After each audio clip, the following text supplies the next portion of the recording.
Сайн байцгаана уу? Өнөөдөр та бүхэндээ үндсэн хуулийн нэмэлт өөрчлөлтийн танилцуулгыг яагаад үндсэн хууль нэмэлт өөрчлөлт оруулах шаардлагатай юм бэ? Хоёрдугаарт яаж үндсэн хуулийн нэмэлт өөрчлөлтийн төслийг боловсруулсан юм бэ? Гуравдугаарт ямар үр дүнд хүрэх юм бэ? Ямар өөрчлөлтүүд орж байгаа юм бэ гэсэн 3 багц сэдвийн дор танилцуулж байна. Үндсэн хуулийн нэмэлт өөрчлөлт бол огт цоо шин зүйл биш ээ. Өөрчлөлт хийхин тулд өөрчлөх санаач агуулаагүй. Сүүлийн 20 жилийн туршид үндсэн хуульд өөрчлөлт оруулах асуудлыг маш их ярьсан. Энэ бол 3 парламент дамжиж 10 жил хилцэж, мэтгэлцэж судалсан асуудлыг өнөөдөр шүүж, боловсруулад өөрчлөлт оруулахаар улсын их хурд өргөн барьж өнөөдөр ард иргэд тав хүнээрээ хилцүүлж байна. Ийм их баялагтай, хүний нөөцтэй, чадварлаг болсонтой хүчинтэй улс яагаад ядууралд нэрвэгдээд, өрөнд баригдаад хөгжлөөс хоошоо сугарч үлдээд байгаа юм бэ гэсэн асуулт зүй ёсоор тавигдж байна. Монгол улс газрын баялагаараа дэлхийд эхний 15-д ордог улсаа. Хүний нөөцөөр манай улс байгалийн хий, нүүр, зис, алт асар их баялагтай улс. Энэ байгалийн баялагын эзэн нь ард түмэн байх үндсэн хуулийн зарчим тууштай, бодиттой амьдрал хэрэгжиж чадахгүй байна. Өөрчлөе, хүчээ нэгтгэе, зэгцлэе, үүнийг зэгцэх хөдөлгөөн гэж бид үзэж байгаа маа. Зэгцлэх цаг боллоо гэж бид үзэж байна. Сингапур гэж манай нэг сумын нутаг дэвсгэртэй адилхан жижигхэн газар нутагтай. Тэр далайн нэг аралтай харьцуулаад үзэх юм бол бид хөгжлөөр асар их хоторч байна. Тэр улсад байгалийн баялаг байхгүй. Тэр өвтгөл цэвэр усны нөөц дутагдaltaй улс орн. Гэтэл өнөөдөр биднээс хэд дахин илүү орлоготой, илүү хөгжилтэй байна. Тэгэхээр энэ бол бидний тогтолцооны гажуудлыг харуулж байгаа тод жишээ, харьцуулт юм. Байгалийн баялагтай улсуудтай харьцуулахаа үгүй ийм жижиг нэг улстай харьцуулахад бид хөгжлөөр хоцорж байгаа шалтгаан маань юу юм бэ? Энэ асуултанд үндсэн хуулийн нэмэлт өөрчлөлтийн үзэл санаа хариулт өгнө. Албан тушаалтнууд илүү их ахиж дэвшсэн. Харин ард түмэн яагаад ядуураад байна? Зөвхөн нөлөө бүхий этгээдүүд л энэ байгалийн баялагын үр шимийг хүртэж байгаа цөөхөн гэр бүлд цөөхөд үр ашигтай энэ тогтолцоо зөв шударга нийгэм бүтээж чадж гэнэ үү? Ийм учраас бид тогтолцооны өөрчлөлт хийжээж дохио сигнал өгчөөж нөгөө шок терапи гэдэг ийм өөрчлөлтийг хийжээж бид өөрчлөлтийг үр дүнтэй бодтой болгож чаднаа. Бүгдийг нь цоошноор шинжилнэ гэдэг бол үр дүнтэй арга биш ээ.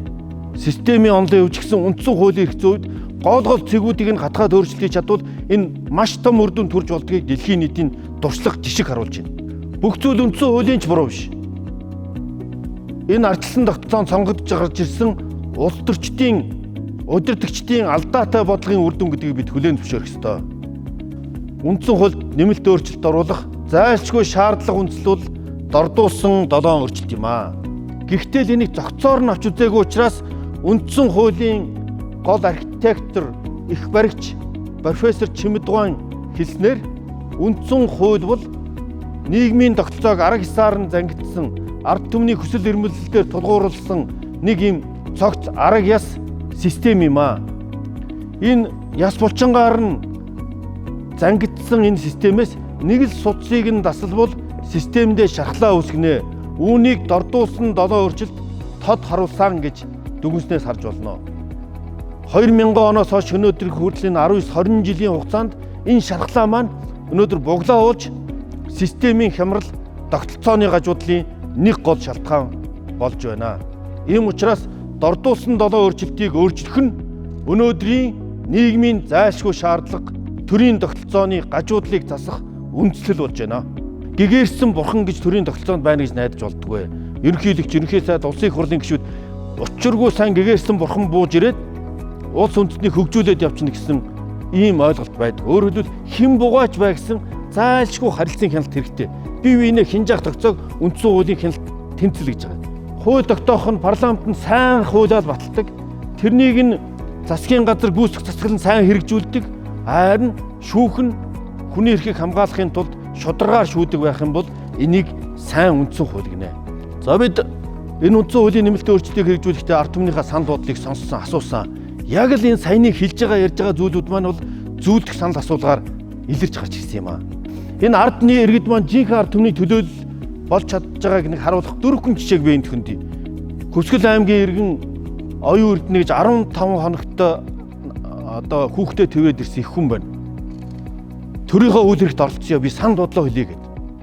Шоронгоос гараад 7 хон жисэн хүн нэргээр ял хэдлээд гарч ирчихсэн хүн би одоо энэ төрдөө түмэндээ үнэлэгдээд ингээд оролцож байгаад би баяртай байна. Би ч бас Монгол улсын иргэн шүү дээ.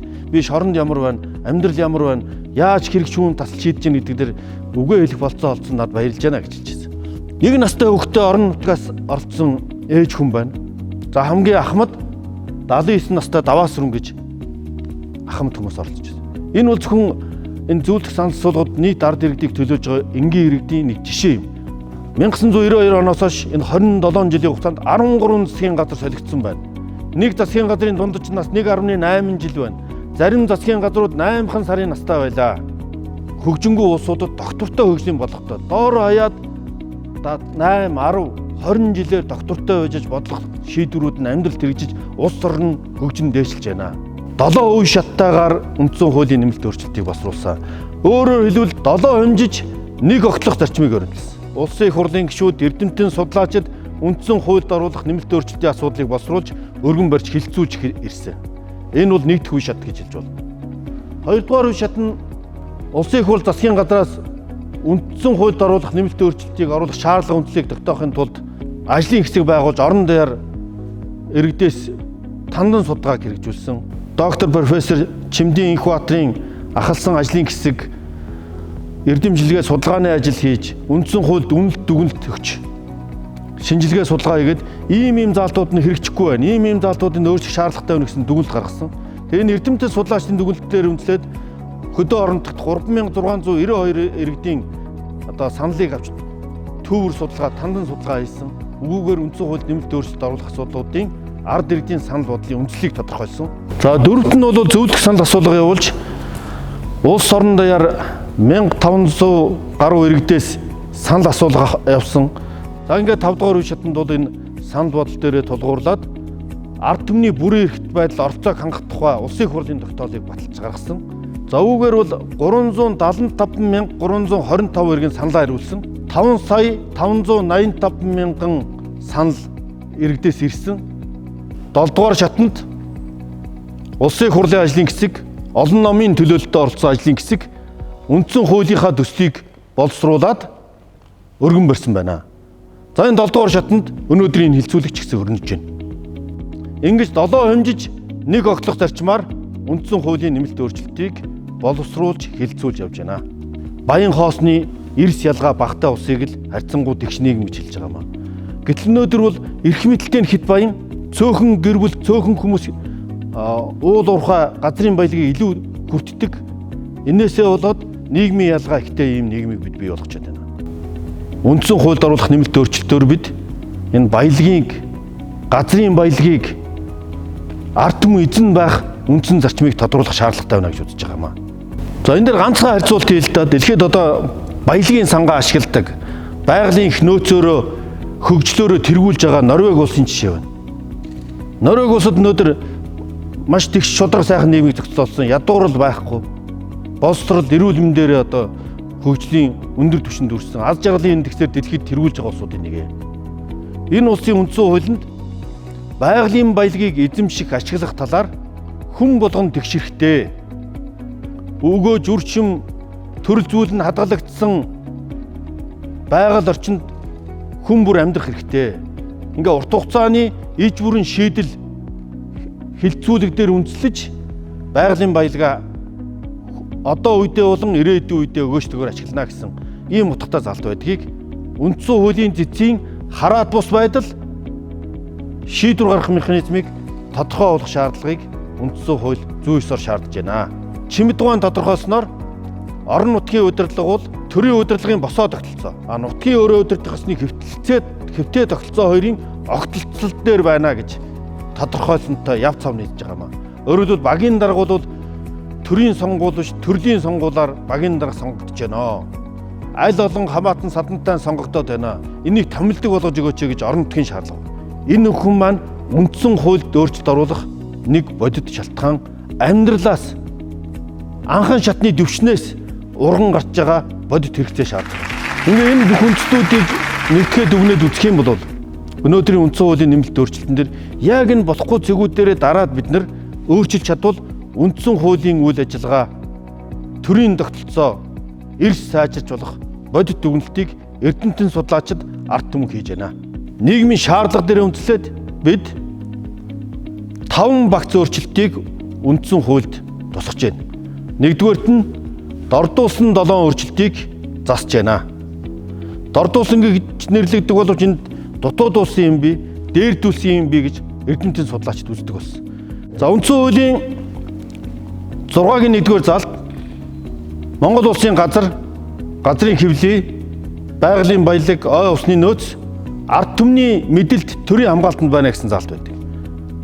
6-гийн 2 нь Монгол улсын иргэнд өмчлүүлснээс бусад газар, дасал, газрын хэвлэл, ой усны нөөц, баялаг, төрийн өмч мөн гэж заасан. Энийн цаад санаа нь бол газрыг л өмчлүүлж болно, бусад газрын хэвлэл, ой баялагыг өмчлүүлж болохгүй гэсэн юм утгатай заалт байна. Энийг илүү тодруулж энэ бол дэлхийн шилдэг туршлагаас үндэслэж байгалийн баялгаа яаж тэгш оновчтой хуваарлж ашиглаж ард түмэн иргэн бүр өгөөжийг нь хүртэж байгаль орчинд нөлөөлж байгаа үнэлгээний талаар нь мэдээлэл авах хэрэгтэй байж болохыг хуульчилж байгаамаа.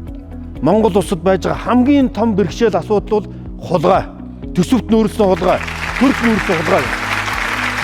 Ерөөсөө энэ хөвчлөлт офшор авилга бүхэн хизээ цэцгэлсэн бэ гэхээр төрийн хяналт шалгалт алдагдсан үед хийгдсэн байдаг. Монгол улсын өмч хөвчлөл төрийн хяналт шалгалтын ороог татан буугдсан, төрийн аудитын байгууллага байхгүй үед хийгдсэн. Ингээд ард түмний баян хоосны ялгаа бий болох, анхны энэ зөрчил бий болох үндэс тавигдсан. Ийм учраас төрийн санхүү төсвийн хяналт шалгалтыг хараад бус төрийн байгууллага хэрэгжүүлнэ, үүний бүт зохион байгуулалт ажиллах журмыг хуулиар тогтооно гэж нэмж оруулж гисэн. Ерөнхий сайд нь өөрөө томилдог заалтыг оруулж өгч байгаа. Инглизээр засгийн газрын гишүүд бол үндсэн ажиллаа хийх мэрэгжлийн байх чадварыг бий болгоно. Өнөөдөр ерөнхий сайдтайгаа адилхан улсын их хурлаас сонгогдсон засгийн газрын гишүүд зөрчилдөжсэн, сөрөг байр суурь илэрхийлжсэн, танхимын зарчмаар ажилддаг асуудал бол нүүрсээ. Энийг нэг мөр болгож шийдвэрлэж байгаа нь энэ үндсэн хуулийн нэмэлт өөрчлөлтийн нэг бас том ололтоо. Засгийн газрын доктортой байдал алдагдсан 28 жилд 13 засгийн газар солигдсон гэж ярьж байна. Тэгвэл энийг конструктивны зарчим буюу бусад улсууд байдаг дараагийн ерөнхий сайдыг нь тодруулж сонгосноор тухайн ерөнхий сайдын бүрэн эрх хугацаа дуусгаруулах заалтаа уйлдуулж байгаа. Энэ бүх өөрчлөлт маань ард түмний хүсэл эрмэлзэлээр бүтэж бий болсон. Бид 10 жил үндсэн хуулийн нэмэлт өөрчлөлт оруулах асуудлыг олон болохгүй гэж итгэлцлээ. Энэ бол нэг намын асуудал биш.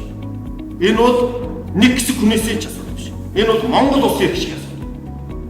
Бид энэс хоошоо хурах хэрэг байхгүй. Зэгцлэх цаг болсон байна. Зэгцлэх шаардлага бий болсон байна. Хамтдаа хүчээр нэгдэж Монгол улсын нийтлэг эрхчлэгийн төлөө, Монголын ард түмний сайн сайхны төлөө үндсэн хуулинд нэмэлт өөрчлөлт оруулж урагшаа авахыг хүчээр нэгтгэе гэж яаж байна.